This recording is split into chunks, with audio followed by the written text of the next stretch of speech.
मंचावर उपस्थित असलेले आपले जलसंपदा मंत्री गिरीशभाऊ महाजन, आमदार सीमाताई हिरे, आमदार राहुलजी ढिकले, माजी मंत्री भारतीताई पवार, आपल्या या संघाचे अध्यक्ष सन्माननीय विजय सानेजी, श्री दिलीप फडकेजी, ॲडव्होकेट अविनाश भिडेजी, श्री नितीन सहस्त्रबुद्धेजी, श्री हेरंब घारपुरेजी, श्री प्राध्यापक प्रभाकर केळकरजी, श्री देवेंद्र बापटजी, श्री विवेक गुप्तेजी, कॅप्टन आशिष धामलेजी, डॉक्टर विजय काकतकरजी, श्रीमती स्नेहा दातार, या ठिकाणी चित्पावन संघाचे सर्व सदस्य, देणगीदार आणि सर्व उपस्थित भगिनी आणि बंधूंनो, मी चित्पावन ब्राह्मण संघाचं मनापासून अभिनंदन करतो की अतिशय सुंदर अशा प्रकारची वास्तू या ठिकाणी परशुराम भवन आपण उभारलं आणि आपले आभार मानतो की त्याचं उद्घाटन करण्याकरता आपण मला पाचारण केलं, त्याची संधी मला दिली. आणि केवळ भवनच उभारलेलं नाही तर त्याच्यासोबत हॉस्टेल उभारलेलं आहे, ज्या हॉस्टेलमध्ये 40 आपल्या गरजू मुलांना राहण्याची व्यवस्था असेल, त्याच्या शिक्षणाच्या संदर्भात त्यांना मदत मिळेल. आणि एवढंच नाही तर एनडीए किंवा तत्सम ज्या काही प्रोफेशनल अशा प्रकारच्या परीक्षा आहेत त्या परीक्षांच्या संदर्भात सर्व प्रकारचं मार्गदर्शन आणि मदत करण्याचा देखील निर्णय हा जो काही आज विजयराव आपण घोषित केला, मी त्याबद्दल आपले अतिशय मनापासून अभिनंदन करतो, आपले आभार मानतो. आज खरं म्हणजे नाशिकला आम्ही सकाळी आलो होतो, ते आपल्याला कल्पना आहे की सिंहस्थ कुंभमेळा हा नाशिकमध्ये आयोजित केला जाणार आहे आणि आज त्या संदर्भात सर्व आखाड्यांची बैठक घेऊन सिंहस्थ कुंभमेळ्याच्या ज्या वेगवेगळ्या पर्वणी आहेत किंवा ज्याला आता आपण अमृत स्नान म्हणतो त्याच्या तारखांची घोषणा आज करायची होती. आणि म्हणून सकाळी आम्ही त्याच्या तारखांची घोषणा केली आणि त्यानंतर मग या ठिकाणी पोहोचलो. मला खरं म्हणजे अतिशय आनंद आहे की 93 वर्ष सातत्याने एखादी सामाजिक संघटना या ठिकाणी काम करते आणि 93 वर्षामध्ये विविध प्रकल्प उभारत समाजाला एकत्रित ठेवत समाजाच्या गरजूंना आवश्यक ती मदत करत संस्था सातत्याने पुढे जाते. मला असं वाटतं की अशी उदाहरणं फार कमी दिसतात. पण चित्पावन ब्राह्मण संघ नाशिक, मी मगाशी हे जे पुस्तक या ठिकाणी चित्पावन 75 हे पाहत होतो तर त्याच्यामध्ये जी 1933 ला सभा झाली होती त्या सभेचं इतिवृत्त मला त्याच्यामध्ये वाचायला मिळालं. आणि शेवटी ज्ञातीच्या संस्था या आपण याकरताच निर्माण करतो की त्या संस्थेच्या माध्यमातून आपल्याला जे काही समाजातले चांगले लोक आहेत त्यांचं एकत्रीकरण करता आलं पाहिजे, जे गरजू लोक आहेत त्यांना मदत करता आली पाहिजे आणि त्यातून सर्वांना सोबत घेऊन आपल्याला पुढे जाता आलं पाहिजे. खरं म्हणजे आपण जर महाराष्ट्राचा आणि भारताचा इतिहास बघितला तर या संपूर्ण इतिहासामध्ये समाजाचं कुठलंही क्षेत्र आपण काढून बघा, त्या क्षेत्रामध्ये अग्रणी आपल्याला चित्पावन ब्राह्मण समाजाची लोक मिळतील.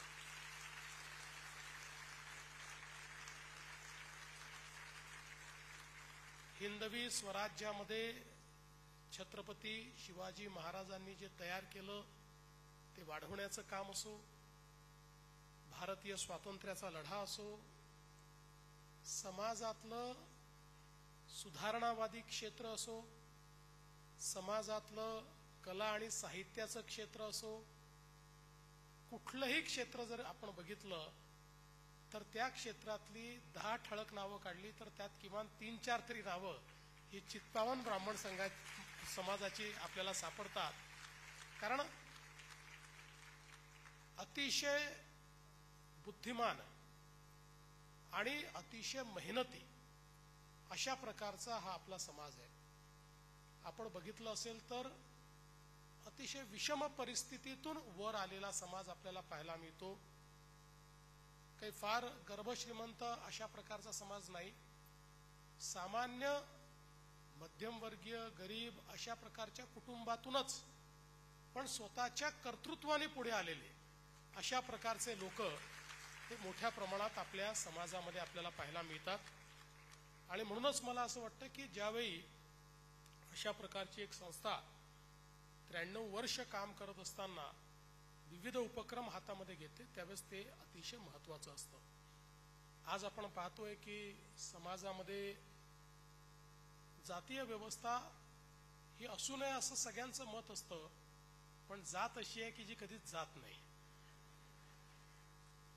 त्याच्यामुळे जातीय व्यवस्था असू नये असं म्हणण्यापेक्षा जातीय विषमता असू नये असं जर आपण म्हटलं तर ते अधिक चांगलं होईल. आणि ही विषमता दूर करण्याच्या दृष्टीनं मला असं वाटतं की ही आपली सर्वांचीच जबाबदारी आहे. पण अनेक वेळा ही विषमता दूर करत असताना अनेक प्रकारच्या गोष्टींना आपल्याला देखील सामोरं जावं लागतं. पण मला नेहमी जेव्हा लोक असं विचारतात की राजकीय क्षेत्रामध्ये तुम्ही काम करता, राजकीय क्षेत्रामध्ये संख्या महत्वाची असते आणि सगळ्या प्रकारचे जातीय लोक जर तुम्ही बघितले, सर्व प्रकारचे ब्राह्मण बघितले तर त्यांची संख्या बोटावर मोजण्या इतकी, म्हणजे चालायचं कसं? तर मी त्यांना नेहमी सांगतो की ब्राह्मण समाजाचं काम काय आहे? ब्राह्मण समाजाचं काम आहे दुधात साखरेचं काम करायचं. साखर ही चिमूटभरच लागते, पण ती चिमूटभर साखर जेव्हा दुधात टाकली जाते तेव्हा ते दूध गोड लागतं. तसंच समाजामध्ये आपल्याला काम करायचं आहे. समाजामध्ये साखरेसारखा गोडवा कसा निर्माण करता येईल हे काम आपल्याला करायचं आहे. समाजामध्ये समाजाला उपयोगी अशा प्रकारची व्यवस्था कशी निर्माण करता येईल हे आपल्याला बघायचं आहे. आणि त्यासोबत एकूणच समाजाच्या आणि देशाच्या विकासामध्ये आपलं जसं ऐतिहासिक योगदान राहिलेलं आहे तसंच योगदान पुढे देखील आपली पुढची पिढी देईल अशा प्रकारचे संस्कार त्या पिढीवर कसे करता येतील याचा विचार देखील आपल्याला करण्याची आवश्यकता आहे. आणि म्हणूनच मला असं वाटतं की या कार्यक्रमाच्या माध्यमातून आज याही गोष्टीचा मला आनंद आहे की समाजामध्ये ज्या लोकांनी स्थैर्य मिळवलं, ज्यांनी आपल्या कर्तृत्वाने समृद्धी मिळवली अशा मंडळींनी या उपक्रमामध्ये दानवीराप्रमाणे काही ना काही दान त्या ठिकाणी दिलेलं आहे. हे देखील अत्यंत महत्वाचं आहे. कारण ज्या समाजामध्ये लोक मोठे झाल्यानंतर केवळ स्वतःचा विचार करतात ते समाज कधीच पुढे जाऊ शकत नाही. पण ज्यावेळी आपण मोठे झालो आहोत, आता इतरांना मोठं करण्याची जबाबदारी आपली आहे, अशा प्रकारच्या विचाराने सामाजिक कार्यामध्ये लोक योगदान देतात, तेच समाज नेहमी पुढे जात असतात. त्यामुळे मला खरं म्हणजे आज ज्या ज्या लोकांनी या ठिकाणी या उपक्रमाकरता देणग्या दिलेल्या आहेत त्या सर्वांचं अतिशय मनापासून अभिनंदन करायचं आहे, आभार मानायचे आहेत. आणि एक गोष्ट मला निश्चितपणे सांगितली पाहिजे की जरी चित्पावन ब्राह्मण संघाचा हा कार्यक्रम आहे आणि आपण सगळे चित्पावन ब्राह्मण संघाचे जास्तीत जास्त लोक या ठिकाणी उपस्थित आहात, तरी ऐतिहासिक दृष्ट्या चित्पावन ब्राह्मण समाजाच्या लोकांनी केवळ स्वतःचा विचार केला नाही. आपण बघितलं असेल तर समाजाच्या विविध क्षेत्रामध्ये सर्वांना उपयोगी अशा प्रकारच्या गोष्टी करण्याचं काम, अशा प्रकारच्या सुधारणा करण्याचं काम, अशा प्रकारचा विकास करण्याचं काम हे आपल्या समाजाच्या लोकांनी केलंय. त्यामुळे निश्चितपणे मला विश्वास आहे की एकीकडे समाजाला मजबूत करत असताना, समाजाला त्या ठिकाणी एक चांगली दिशा देताना इतरही बृहत समाज जो आपला आहे, कारण शेवटी आपल्या सगळ्यांच्या ज्ञाती काही असल्या तरी आपण सगळे हिंदू आहोत. आणि आपल्याला माहिती आहे आपल्या पंतप्रधानांनी आपल्याला एकच मंत्र दिलेला आहे, एक है तो सेफ है. एक है तो सेफ है चा अर्थ काय आहे? तो अर्थ एवढाच आहे, आपण सगळे सनातन मानणारे, एक संस्कृती मानणारे, एक धर्म मानणारे, एक विचार मानणारे, ज्यांचा ज्यांची मानकं एक आहेत अशी सगळी मंडळी, मग ठीक आहे, तात्पुरतं कोणी कुठल्या ज्ञातीचा असेल, कोणी कुठल्या अजून पंथाचा असेल, हा विचार न करता आपण सगळे एक आहोत ही भावना देखील आपल्या मनामध्ये असणं हे अत्यंत गरजेचं आहे. आणि आपल्या पुढच्या पिढ्यांना देखील तीच भावना आपल्याला द्यायची आहे. हे सगळं होत असताना मला असं वाटतं की काही संस्कार आहेत, जे संस्कार पुढच्या पिढीपर्यंत पोचले पाहिजेत, हे देखील अत्यंत महत्वाचं आहे.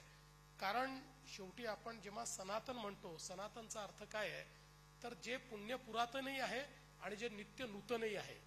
म्हणजे काळाप्रमाणे ज्याच्यामध्ये परिवर्तन होतं, पण ज्याचा मूळ विचार हा मात्र कधी संपत नाही, अशा प्रकारचा सनातन विचार सांगणारे आपण सगळे लोक आहोत. त्यामुळे हा विचार पुढच्या पिढीपर्यंत पोहोचवण्याकरता जे काही संस्कार आपल्याला केले पाहिजेत, त्याही संदर्भातला विचार हा निश्चितपणे येत्या काळामध्ये आपण करणारच आहोत.